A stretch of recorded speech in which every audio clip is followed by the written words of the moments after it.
final note for our CCSE series. Alright, my friends, we've arrived at the final note for this particular CBT Nuggets CCSE series. We've come a long way. We've learned some very valuable skills, and I hope that I have instilled a confidence into you to know that you can do what it takes to get the job done when working with CCSE type products.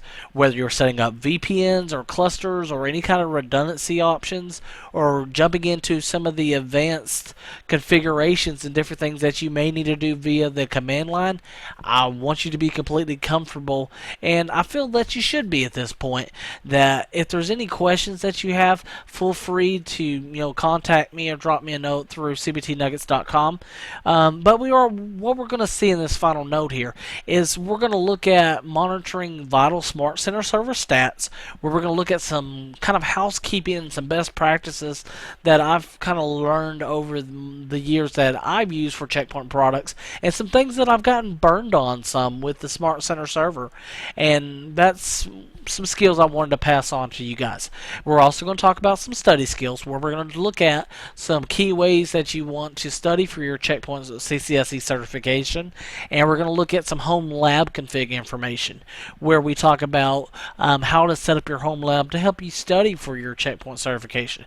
Now, unlike a lot of certifications, studying for your Checkpoint certifications doesn't have to cost a lot of money. You don't have to go out and spend money on an expensive rack and lab equipment and different things like that can really be hard for a lot of us whenever we're trying to obtain a certification and we're working in one job hoping to get a promotion to a second job after we obtain our certification. And that's the type of things, if we can keep the out-of-pocket expense lower, it just helps us all in our study skills. So I want you to take some wonderful notes.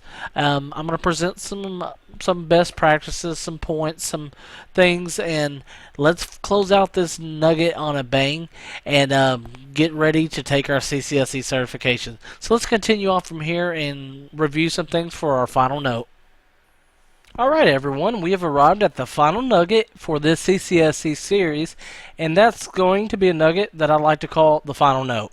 And in this nugget, I'd like to explain to you a few basic ways that I use to study for Checkpoint certifications, and a few housekeeping things that you're going to want to do in order to make yourself successful. So the first thing I'd like to do is go ahead and jump into PuTTY, and let's connect to one of our particular firewalls.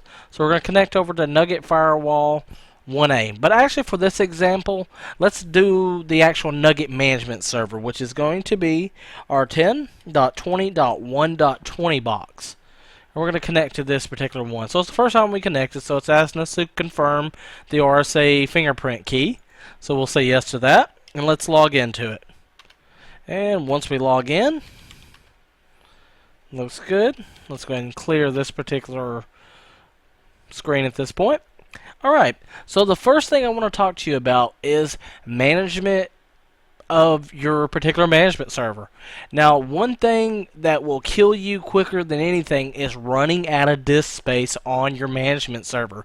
It's very, very important that you pay attention to this and you get into the practice of checking these things out and setting the thresholds and different things up properly, which we're going to do to keep yourself from running into a problem.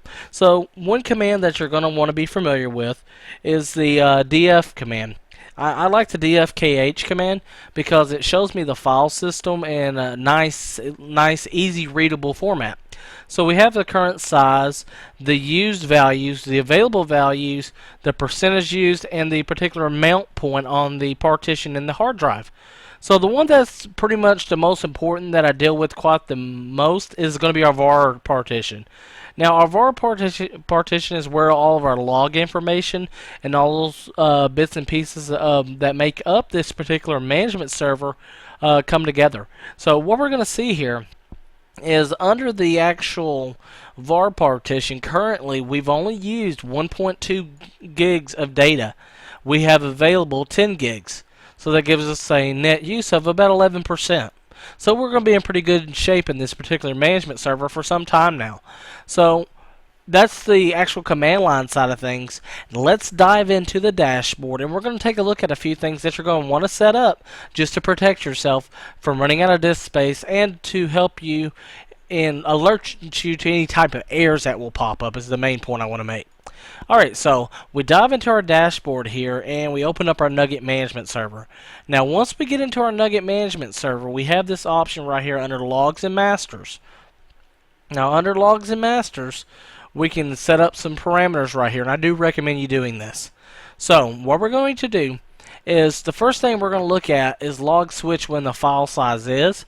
You can switch that log file at a certain megabyte size in a environment that's logging large amounts of traffic in a high volume corporate type environment. You might want to do that at a certain megabyte limit once it reaches maybe 2 to 3, 4 gigs of data in a given day's processes. You may want to go ahead and roll that particular log file over, and you can do that. And if we turn this on, we see our default value is 500 megabytes. And you can modify that value whichever way you seem possible for your environment. But I'm going to go ahead and turn this off, being as if this is our environment and we're not really logging a ton of information. So we'll be better suited just to schedule a log switch at a certain time. And we're going to do that at midnight. And that's what I would recommend for most environments, is to go ahead and do a log switch at midnight. That way you're rolling over the previous night's logs. And as we're going to see in a few minutes, this is also an option where you could create your backup solution for backing up your particular firewall, but also to be able to archive those log files for later visit of audit purposes or for forensics if you get a report of something that happened on the network. But moving on from there, now the next thing we want to see is under disk space management. We want to measure our free disk space in megabytes. That's perfectly fine. And the first value we see here is for required disk space. Now I usually recommend about 45 megabytes being the required disk space for the system. And that's fine, you can do that, and that's the default value. Sometimes a lot of people want to move this up to where you're preserving at least a gig, so 1024 megabytes, so we're preserving a gig at that point, and that's fine. That's going to give you more than enough space. And if you have a firewall that's capable of 6, 8, 10, 12 gigs of data on it, depending on your memory selection for that particular box, you're going to be fine reserving a gig for free disk space. And what it says here is old log files will be deleted until the required disk space is restored. So Checkpoint is pretty good about not allowing you to kill yourself, essentially. What it's going to do is going to roll off any old log files until it can get to a gig at this point. Now 45 is the default value. We set ours at a gig just for the sake of conversation. But then we can look at another value right here. It says do not delete log files from the last how many days. Let's say you're in an environment under a PCI or some kind of HIPAA standard or something that requires that you must keep your log files for the last 7 or 14 or 30 days before you can actually archive those log files to another location. Now, as part of your backup option, we're going to do this nightly, but we can set this up to tell it to do not delete log files. And what it's saying here is if you select this option, it may not be possible to free all the required disk space. So you need to be cautious when doing this and paying attention to your log file and your hard drive space on a daily basis using your DF commands. Because if we set this value and we tell it do not delete log files for the past 7 days, you could potentially run in a hard drive issue at some point if you don't have enough memory or enough hard drive space, we should say. Now, whenever you're specking out your Smart Center server, I usually tell people that although there are some default values that you'll see when going out to Checkpoint and looking at the required information for a secure platform, but I usually tell people get as much memory as you can and as much hard drive space as you can. Fill the system up. If it'll take it, put it on there, because I would rather be overly prepared than underprepared and be in a situation where your Smart Center server stops responding due to lack of resources on the memory side or due to your hard drive space filling up, because that can cause you quite a bit of problems, because when that happens, your firewalls are going to start logging to themselves locally. And when that happens, if your firewall happens to fill up its hard drive, it crashes and you have an outage on your network at that point. And it's just better to have as much hard drive space and as much memory possible on your management server in a production environment as possible. But for all of our studies, we've pretty much locked all of our management servers and our virtual machines that we're using in our environment down to about 25 gigs is the default value that I've used on all of the virtual machines that make up our current environment that we're using for this particular series. So, now that we have this in place, we set up 7 days. Under Advanced here, you can run a custom script. If you want to set up a script that says, go ahead and tar and gunzip and FTP all the files in the log directory over to a certain directory on an FTP server in your network, you can do that by setting up a deletion of log file advanced script. Now, we're not going to dive into this for now, because this is more of a conversation for like a CCSE Plus or more of the advanced level of troubleshooting the checkpoint kernel, for example. But this option is here if you need it. Just so you're familiar with it, there it is. So let's get out of there for now. Now, we have an option here that says alert when disk space is below 20 megabytes. Typically, what I'd like to do here is go ahead and set this up a little bit. If we have our required disk space at 1024 megabytes, we can set this at about half that value. So if we'll do 512 megabytes, we'll see if it'll allow us to get away with that. And it says we can alert type. What do we want to do? Let's do a pop-up alert, which is by the default. You could also set up some mail alerts, some SNTP trap information, or set up some user-defined alerts. But the basic alert option that you're going to want to do is just do a pop-up alert, where that's going to alert you on your checkpoint management server, which you're pretty much going to be watching the entire day anyway, because you're going to want SmartView Monitor open. That way you can monitor the health of all your firewall devices. And that's perfectly fine. So we have pop-up alert set. Now we have the option over here to stop logging when disk space is below how many megabytes. So if we say stop logging when disk space is below, let's say 500 megabytes, and see if it'll allow us to get away with that. So it's 500 megabytes. We have all these particular options set here. We should be in pretty good shape at this point. Alright, so now what we want to do at this point is we're going to have to scroll down here a little bit, and I'm going to have to adjust our screen resolution just for a moment, where I can actually click on OK here. And once I click on OK, all these values are going to be locked in. So let's pause for a moment. I'm going to make an adjustment to our screen resolution so I can click on that, and so you can see everything, and we'll know that we have the hard drive preservation set up so we don't run into a problem with filling up our hard drive on our management server. Alright, so that's much better. We have our all of our options here set on our checkpoint management server for nugget management to preserve our hard drive space. So now that we have all this set, we're going to hit OK, and then you're going to want to do a policy and then do an install database and push this out to your nugget management server and any of your secondary management servers that are online at that point. So let's go ahead and push that out just to our primary, and that'll lock in all those options, and we'll save those and get those distributed through the database, and we should be good to go. So what we're going to see is installing database NGX compatible targets for nugget management, and this should be finished in just a moment here. So it's installing the database, and all that has succeeded, so we're in great shape. Everything loaded, so we'll click close, save our current policy, and we're in great shape.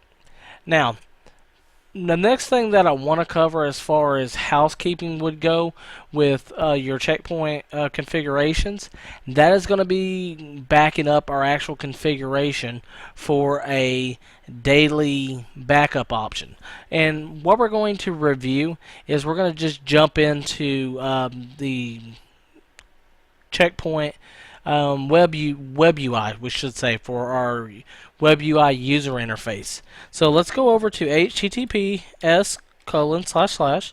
10.20.1.20, and now we're using that dynamic port of 1980 on all of our web UIs. So we're going to put that in order to get into the actual web interface for this particular Nugget management on Splat. So let's log in with our admin account. And we'll let this load up for us. And it'll just take a moment for it to paint the screen for us. And alright, so this is a pretty good thing. We have our device information, all that is looking great. Now, back to your CCSA studies, where we talked about using the web UI for various options. It's also a good option for just daily maintenance or looking at things. So don't abandon it totally, because there are times you're going to want to use it. So we can see that it's showing us it's the Nugget management. It shows us our current build. It shows us that we are the primary Smart Center server. It shows us our uptime and all those good things. Now we can also see our connections under here, as well as any of our DNS and our domain information. So we can see we're on Nugget Lab. We can put some host file entries in if we want to be able to ping something by its host name from our management server. We can add some host file entries on the fly through the web UI. Now under the device, we have a few options here for control of the actual kernel files. You can see exactly which files are running and the process ID that each of them are running under. So if you want to be able to start all products, restart all products, stop all products, reboot the device, or shut down the device, all those type of options are available from the device control option on the web UI. Now we have our backup, we have our upgrade, our web server device administrators, which is currently we just have admin in there. We have web and SSH clients if we only want to allow web UI access from a certain VLAN or SSH access from a certain VLAN. We can set that up as well as kind of an access control list. So maybe from the inside of your network, to protect your management server from your internal clients. Now everything that's going to go out of your firewall, you have a policy for, and that's going to have to go through the firewall in order to get somewhere. But for your management server, if it's setting on your internal network like ours is, and anybody on our 10.20.1 network has access directly to it, and you may not want that, just to provide some security through basically hiding this option from web and SSH access from those other employees' machines who shouldn't be trying to log into the management server in the first place.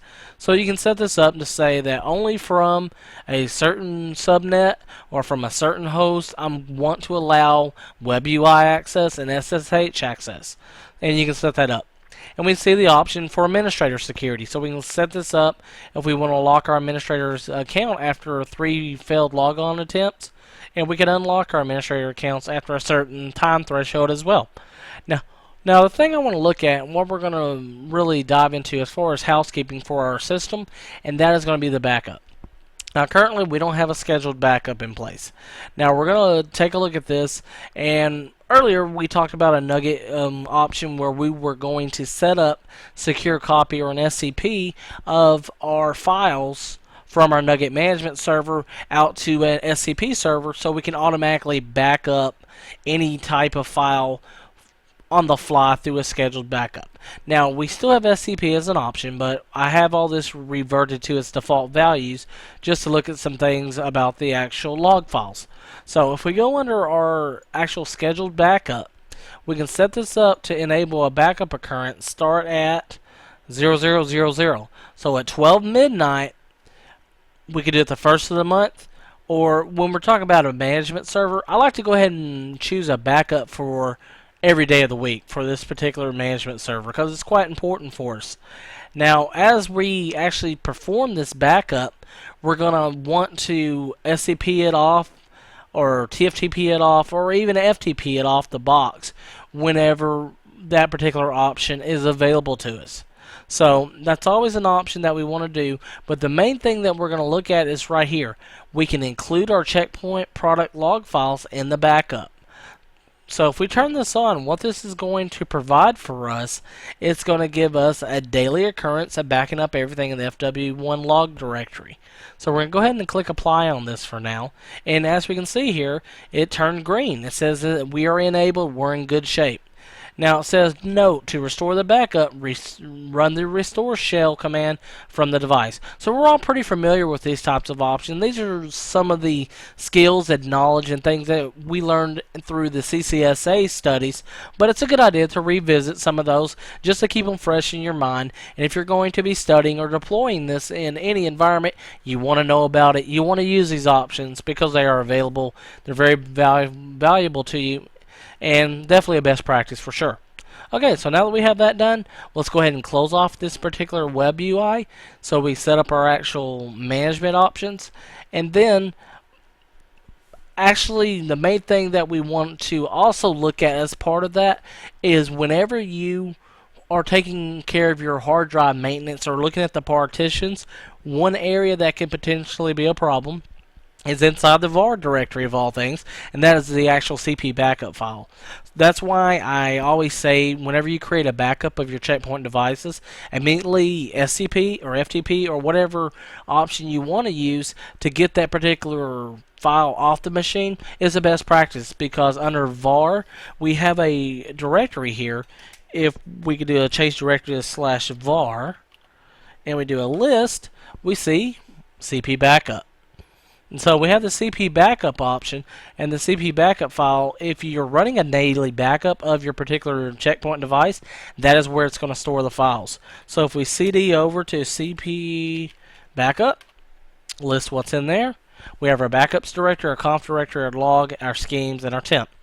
So, and this is where all that information is going to be wrote to. So if you're backing it up locally and you're not getting it off the box, this particular backups directory can get quite large on you, definitely if you're backing up the checkpoint log files as well. So just keep that in your mind, and you're going to be in great shape if you're getting those particular files off of your management server or your firewall for that matter. Alright, so let's go ahead and clear out of this particular option for now.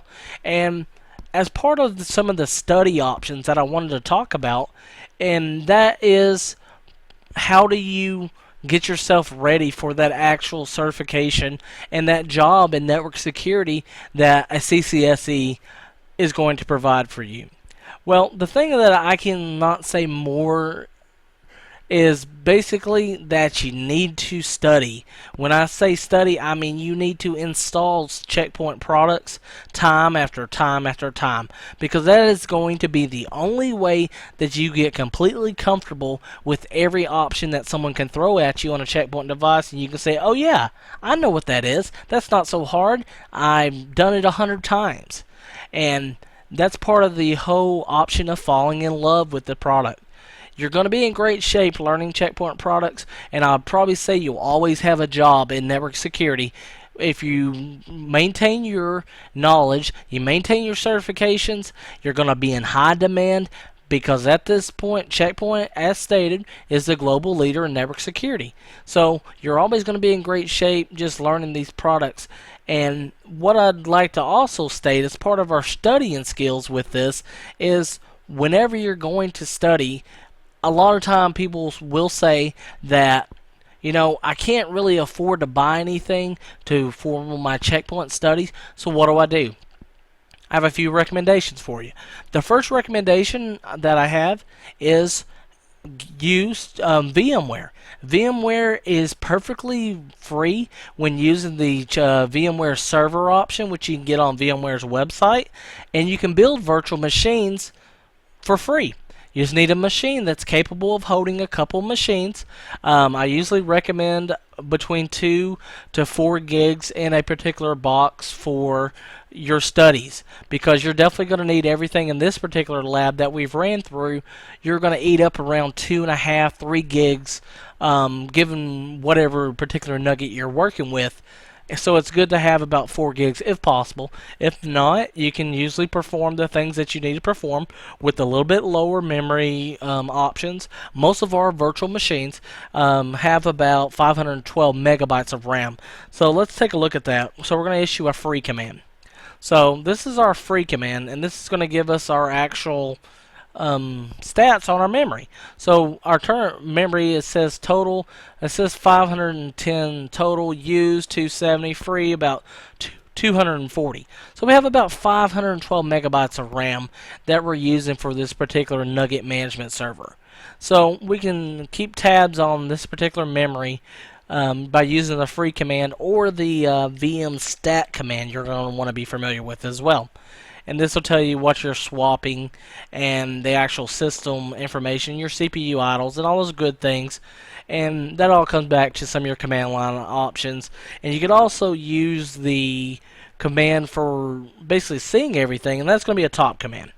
So we can look at our top as well, and that's going to give us a little bit more information about our current CPU states.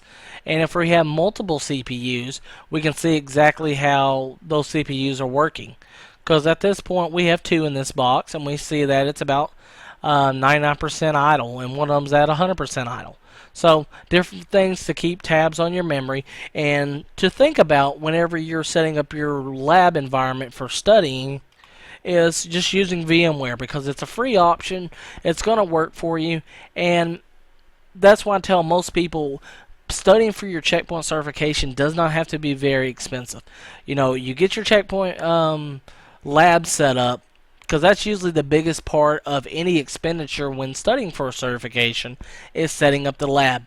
And unlike some of the other certifications that you go after, that's going to have to require that you purchase hardware for any of your routing or switching type environments, or any type of certification that requires certification on hardware. That's where an open platform standard like Checkpoint and their secure platform is going to be beneficial for you.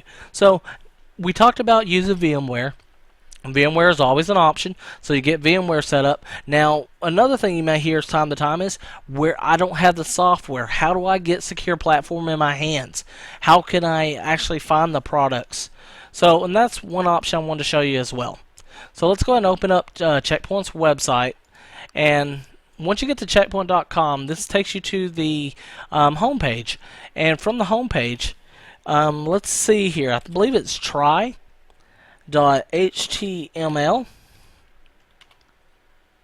Okay, so that didn't work out so well.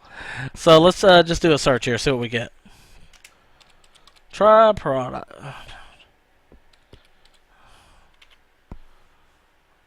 Okay, try our products. Checkpoint software. Okay, so it's actually try/index.html. Sorry about that. Alright, so we see the options here where we can download the various checkpoint information that's available. Now, the things that we see in the top 5 downloads right now is the Checkpoint R70, the VPN1 Power VE, which is a virtual edition of Checkpoint software that's going to run inside of a Checkpoint ESX type environment. We see some things for endpoint security, and we have IPS1 for your IPS type environments, where you have an actual hardware device, and some smart defense services. But the point I want to make is, whenever we scroll down here, we see the option here where we can download Checkpoint's current software in order to set up a environment where we can study. And you can do these type of things, and you can set up a 15-day free trial usually, and be in great shape to study for any type of checkpoints certifications for that matter. Now, we see that R70 is here, and this is something I'm going to be releasing an update for everybody on soon, and that's just the latest revision in the Checkpoint lifecycle of products, and that's going to cover some new products, but we'll talk about that, and that's for a later day. But anyone who's currently working in an environment where you have high level of security and different things going on, you're probably going to be running a Checkpoint R65 build, and most jobs today that you're going to be jumping into is going to be pretty much either a revision behind or right up there to that next level. So it's a good idea to go ahead and have the skills that the R65 is going to teach you before you jump to any higher revisions of the Checkpoint certifications. But with that, so we talked about using VMware, that's one option, and then using the try option to download Checkpoint products. You can also contact Checkpoint resellers and tell them that you're interested in the Checkpoint products, and they can get you a free copy of the CDs. to actually take care of the actual login information. Or if you know someone in the network security business who has a checkpoint account, they can actually log in and download an ISO of the R65 package for you that you can install to build everything that we're talking about in this particular lab for our CCSE studies. Now, the good thing about Checkpoint and what they've done lately is kind of consolidate everything into a one ISO that kind of gets the job done for your checkpoint management and your checkpoint firewall options. So we talked about all the different options and how to turn those on throughout this particular series. But that type of information is available, and you can basically get your lab set up, and you can just follow along with this particular series, study what you need to study, and you're going to be in great shape. So, with that, we have a couple of options taken care of. Let's talk about a few more, and then we'll close out this particular nugget and the series for the CCSE. So that brings me to my last point about your checkpoint studies. Whenever you're setting up your lab, we've pretty much talked about using VMware as an option for setting up our lab. But it's also nice if you can get your hands on a couple of desktops. I know for me, when I was studying for all of my checkpoint exams, it really helped me drive the point home. I got my hands on a couple of Dell desktops with 3 network cards in each one of them. And in those 2 Dell desktops, I was able to set up my management server in VMware on my laptop. But then I set up a cluster, just like we did in this particular series, whenever we built our nugget cluster inside of the clustering nuggets that we went through in this series. The technology and the concepts really don't change. The only difference is you're going to be using some physical nodes like you would in most companies. And it's a good idea to go ahead and set up a cluster connected to your internet access at home. That way you can test your failovers, you can test your internet access, you can test any of the content filtering or smart defense settings or anything that you would want to test on a live environment without breaking things that could potentially get you in trouble in your work environment. So some people might think it's a little extreme to have a full checkpoint lab running in your home, but you know what? It's better to be safe than sorry is what I tell people whenever you're taking on a technology. You want to have the confidence and the skills to know that no matter what it is, I can take care of it. I've seen it before, and this is the way it should work and the way it will work. So that's the last point I really wanted to make about your checkpoint studies and setting up your lab and everything in this particular final note. I hope I have instilled confidence in you to know that you can get the job done and to know that you can pass your CCSE certification. So let's move on from here, and I wish everyone the luck in studying for this particular certification and for that on-the-job knowledge that you're going to need as a network security professional. I know you're going to do wonderful. Alright everyone, in this final note for our CCSE series, we covered the aspect of monitoring some vital stats on our Smart Center server and some best practices and some things that I have learned in my years of using Checkpoint products. Then we also talked about some study skills and some valuable tips and points that I have used to pass my Checkpoint certifications. And then we also talked about our home lab config and how that we can set up our home lab without spending a lot of money, and that'll be very beneficial to you for sure. So, with this final note, I want to say thank you very much for choosing CBT Nuggets again, and I hope this has been informative for you. I'd like to thank you for viewing.